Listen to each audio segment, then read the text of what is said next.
Breaking చూస్తున్నాం. సుప్రీంకోర్టులో మాజీ మంత్రి బీఆర్ఎస్ వర్కింగ్ ప్రెసిడెంట్ కేటీఆర్ కు చుక్కెదురైంది. ఫార్ములా ఈ కార్ రేస్ కేసులో సుప్రీంకోర్టును ఆశ్రయించారు మాజీ మంత్రి కేటీఆర్.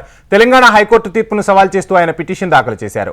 ఇది పూర్తిగా కక్ష సాధింపు కేసని, ఇందులో ఒక్క రూపాయి కూడా అవినీతి జరగలేదంటూ కేటీఆర్ తరపు లాయర్ సుందరం సుప్రీంకోర్టులో వాదనలు వినిపించారు. ఏదైనా ఉంటే ముందు ప్రాథమిక విచారణ జరపాలని, ఆ తర్వాత ఎఫ్ఐఆర్ నమోదు చేయాలన్నారు. పీసీ యాక్ట్ 13(1) ఈ కేసులో వర్తించదని సుప్రీం దృష్టికి తీసుకెళ్లారు. ప్రస్తుతం కేటీఆర్ విపక్షంలో ఉన్నారని, ఆయన ప్రతిపక్ష నేతగా ఉండటంతోనే కేసులు పెడుతున్నారని వాదించారు కేటీఆర్ తరపు లాయర్ సుందరం. అయితే కేటీఆర్ తరపు లాయర్ వాదనలు విన్న సుప్రీంకోర్టు ప్రతిపక్ష నేతగా ఉంటే కేసులు ఎదుర్కోవాలి కదా అని ప్రశ్నించింది. హైకోర్టు ఆదేశాల్లో తాము జోక్యం చేసుకోలేమని తేల్చి చెప్పింది. ఫార్ములా ఈ కార్ రేస్ కేసులో పూర్తిస్థాయి విచారణ జరగాలంటూ కేటీఆర్ క్వాష్ పిటిషన్ను డిస్మిస్ చేసింది ధర్మాసనం.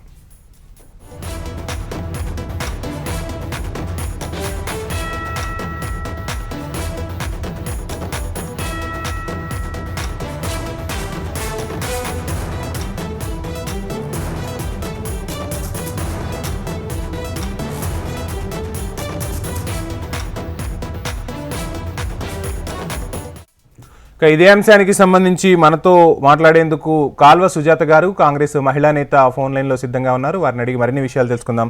సుజాత గారు నమస్కారం అండి. నమస్కారం అండి. చూస్తున్నాం, ఒకవైపు సుప్రీంకోర్టు కూడా ఈ కేసులో ఏసీబీనే సమర్థించింది, విచారణను సమర్థవంతంగా చేయాలని చెప్పింది. మరోవైపు హైదరాబాద్ బ్రాండ్ ఇమేజ్ పెంచేందుకే మేము ఈ ఫార్ములా ఈ కార్ రేస్ తీసుకొచ్చాం, ఎక్కడా అవినీతికి పాల్పడలేదు అంటూ కేటీఆర్ స్వయంగా చెప్తూ ఉన్నారు. సో ఎలా చూడాలంటారు మేడం?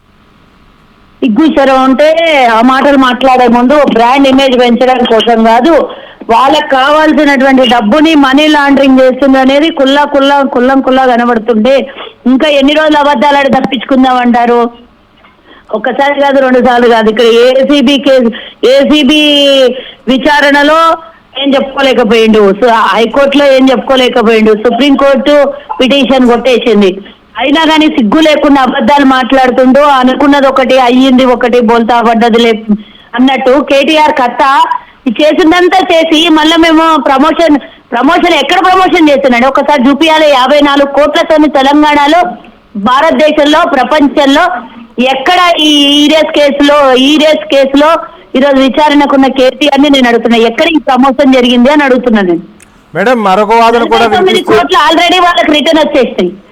బాండ్ల రూపంలో పార్టీకి 49 కోట్ల రూపాయలు రిటర్న్ వచ్చింది అదే సంస్థ ద్వారా. మరి వీళ్ళు 6 కోట్ల రూపాయలు వాళ్ళ సంస్థ ఖర్చుకా, లేకపోతే ట్యాక్స్ కా, లేకపోతే ఇంకేమైనా స్కామ్ కోసమా 6 కోట్ల రూపాయలు తెలంగాణ ప్రజల సొమ్ముని వాళ్ళకి అంటగట్టిండ్రు.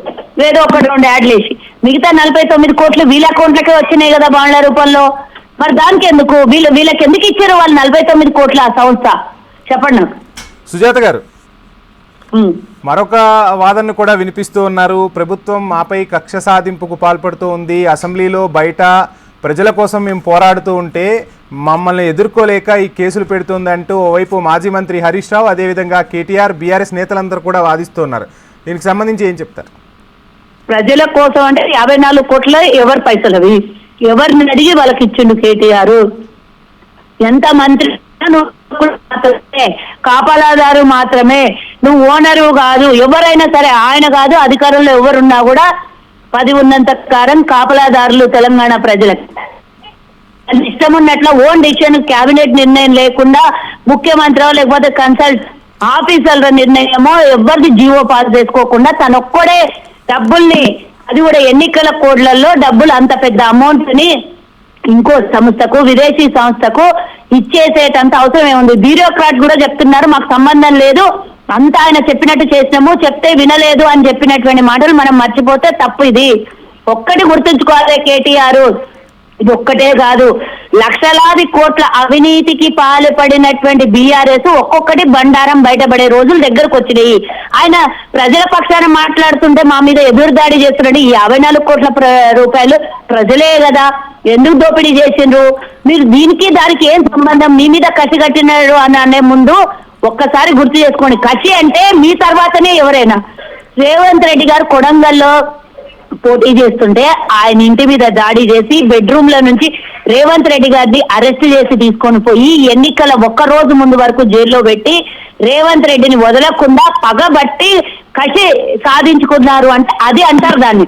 ఇప్పుడు మీరేదో తప్పుడు పనులు చేసుకుంటా ఇటు కౌశిక్ రెడ్డి గారు ఇటు కేటీఆర్ వీళ్ళందరూ చేసేటటువంటి తప్పులకి ప్రభుత్వం పగబట్టింది అనేది ఎంతవరకు కరెక్ట్ నాకు చెప్పండి.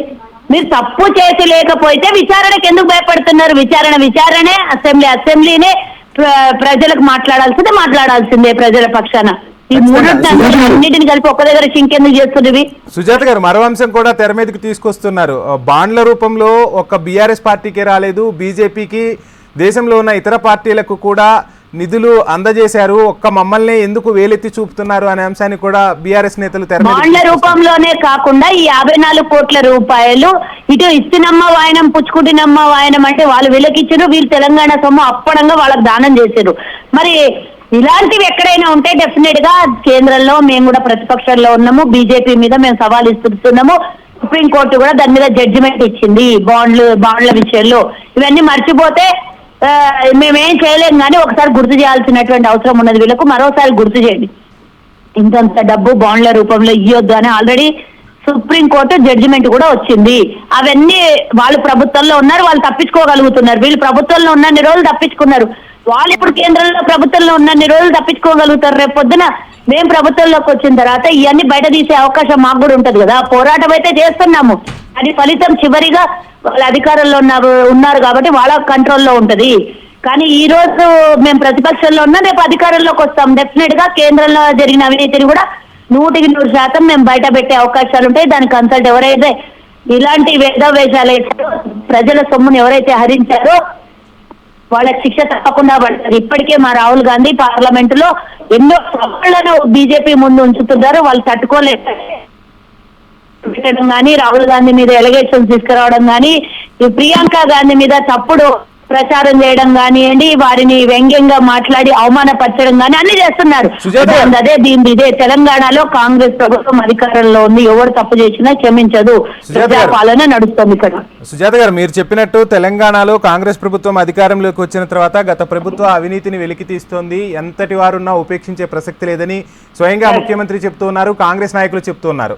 బీఆర్ఎస్ వాదన ఎలా ఉంది అంటే ప్రతి కేసుని బయటకు తీస్తున్నారు, అది కాళేశ్వరం విషయం కావచ్చు, ఈ కార్ రేస్ విషయం కావచ్చు, బయటకు తీస్తున్నారు. ఆ తర్వాత కేసు పూర్తి స్థాయిలో దర్యాప్తు జరగట్లేదు, మీ ప్రభుత్వమే అధికారంలో ఉన్నప్పుడు ఎందుకు చర్యలు తీసుకోవటం లేదని చెప్పి, అంటే ఇటు బీఆర్ఎస్ కాంగ్రెస్ ఒక్కటే అనే నినాదాన్ని బీజేపీ బలంగా ప్రజల్లోకి తీసుకువెళ్తోంది, నేతలు కూడా విమర్శలు చేస్తున్నారు. దీనికి ఏం చెప్తారు? ఫస్ట్ దీనికన్నా ముందు వాళ్ళని వాళ్ళు ప్రశ్నించుకోమని చెప్పండి వాళ్ళకి. ఒకవేళ మా వంక చూపిస్తే 3 వేలు వాళ్ళ వంక చూపిస్తున్నాయి. ఇదే గత 10 ఏళ్ళు బీఆర్ఎస్ అధికారంలో ఉన్నన్ని రోజులు, ఇప్పుడు కేంద్రంలో అధికారంలో ఉన్న బీజేపీ ఆ రోజు కూడా 10 ఏళ్ళు వాళ్ళే అధికారంలో ఉన్నారు. ఎప్పుడు వచ్చినప్పుడల్లా ఏటీఎం కార్డు అన్నారు తప్పించి ఒక్కరోజు కూడా విచారణ జరిపించలేదు, కేసులు పెట్టలేదు. మీరు వాళ్ళు ఒకటే అని ప్రజలంతా కూడా కూర్చుండే, మేము వాళ్ళు ఒకటే అని మీరు ఎట్లా మాట్లాడతారో బీజేపీ వాళ్ళు అడగాల్సినటువంటి అవసరం వాళ్ళకు ఉన్నది, మీడియాకు ఉన్నది, అందరికి ఉన్నది. ఒకసారి గుర్తు చేసుకోవాలి, గత 10 ఏళ్లలో ఏ ఒక్క కేసు అయినా బీఆర్ఎస్ మీద కేంద్ర స్థాయిలో దర్యాప్తులు జరిగినాయా? ఏసీబీ ఉంది, ఈడీ ఉన్నది, ఐటీ ఉన్నది, ఇన్ని సంస్థలు ఉన్నాయి. ఒక్క సంస్థనన్నా విచారణ చేపట్టిందా కేటీఆర్ కుటుంబం మీద గాని, బీఆర్ఎస్ పాలన మీద గాని? ఇప్పుడు మీరొచ్చి గుడ్డొచ్చి పిల్లని ఎక్కిరిచ్చినట్టు మీరొచ్చి మమ్మల్ని అంటే ఎవ్వరు కూడా హర్షించారు. నేను ఇందాకనే చెప్పినట్టు 3 ఏళ్ళు మీ వంక చూపిస్తున్నాయి. Right madam, thank you so much.